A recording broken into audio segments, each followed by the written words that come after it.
Just a quick setup. This is the shelter beyond this fence where the 2,000+ migrants that began a trek from Honduras on January 15th have ended up. We are on the border with Texas, just a couple of miles up to the Rio Grande River across from that, Eagle Pass, Texas. But this police force, show of force that you're seeing behind me is a bit of a containment, law enforcement is telling us, trying to keep the migrants who may realize now that they've gotten to their final destination and they're being kept inside for security purposes.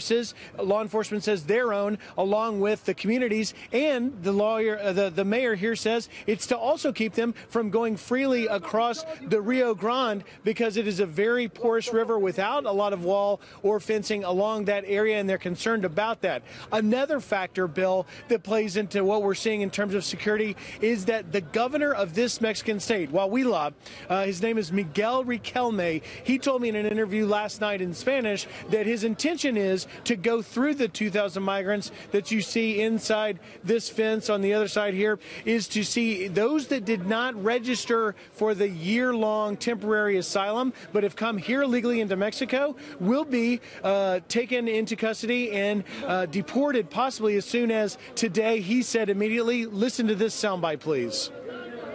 In coordination with the federal government, we are seeing if tomorrow the Immigration Institute can come and work through all the papers, and those that don't have the right to be here to return immediately them to their place of origin.